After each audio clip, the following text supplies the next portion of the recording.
This is Jason from Nerdlocker at Motor City Comic Con, and I am here with Ming Chen and with Michael Zapsik from the Comic Book Men. How are you guys doing today? We're doing great. Oh, yeah.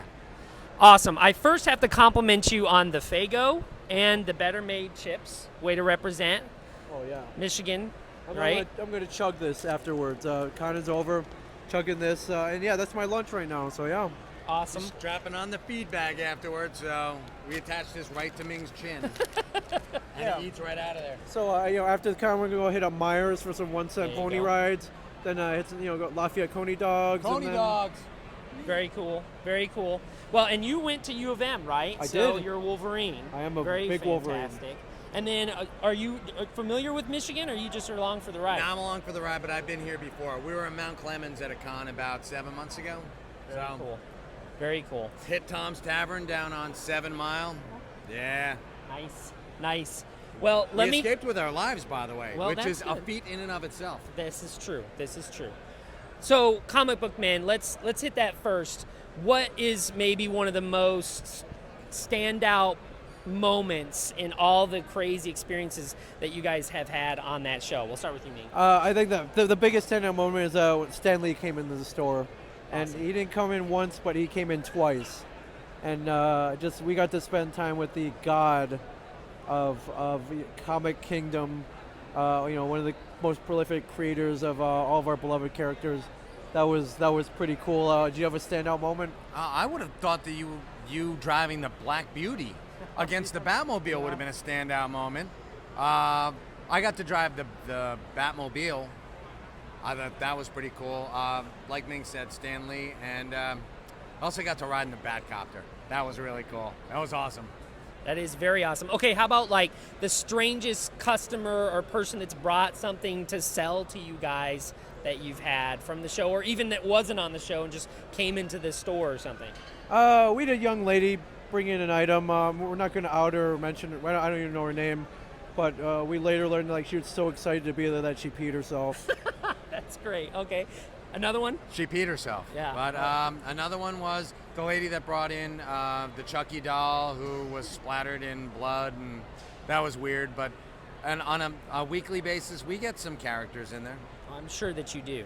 Let's talk a little bit about your guys' podcast then. Can you tell me a little bit about that and, why people who like the show would like the podcast too? We Mike and I do a weekly podcast on Kevin Smith's network called I Sell Comics. We record in the back of the comic book store, and we analyze the weekly new releases, talk about pop culture, anything comic book news, and it is a little extension of the show where Mike and I get to, be ourselves and talk about books. We also do another podcast which we just launched called the Ming and Mike Show, where we get to talk about whatever we want. So when we get back, we're going to talk about all the crazy things we did here, probably. Yep. Very cool, very cool. How about you? Anything that stands out from the podcast that people can expect? Nothing really. Week to week, we just talk about comic books and comic book news and the films we've seen and the places we go. Like whenever we go to a Comic-Con, and we go to a lot, just who we met and the experiences we had. And we find out that a lot of people love the show, so that's a bonus.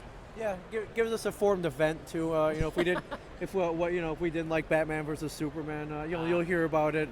Or I like focusing on news and like fun stuff. And Mike is definitely the encyclopedia. He has all the comic book knowledge of all the characters, arcs, artists, creators. It's a pretty cool balance. Now, there's some sort of acting troupe or something, the street, something that I saw in your bio. What's that about? And tell us. Oh no, it's a nonprofit I used to work Okay. with. They aimed to curb gang violence through that's cool. channeling their anger through poetry. It was pretty cool. Oh, it was through poetry. I Yeah. knew it was something artistic like that. Yeah. Something they asked if I would help them out with, and I didn't hesitate. So Yeah, that's fantastic. Where's that based out of? that was based out of Los Angeles. So And- a lot of gang violence out there. Yeah, I bet. And then where can people, if they want to support that or show their love to it, where can they That do one's that? at streetpoetsinc.org. Okay. There's a lot of cool stuff on there, so you can definitely support on there. And Ming's actually on the board of a new charity enterprise called Root to Rise, and it's people with addiction who pull themselves up by their bootstraps and use yoga to better their lives. It's pretty cool. That is fantastic. Yeah. That's really cool. We could use that kind of stuff right here in Michigan too, because there's a lot of people that struggle with both of the issues that you're addressing there as well. So fantastic. Well, guys, enjoy your Fago and Thank your you so Buttermade chips. And have a good rest of the con. Thank you very much. This is Jason from Nerdlocker here with Ming and Michael from the Comic Book Man.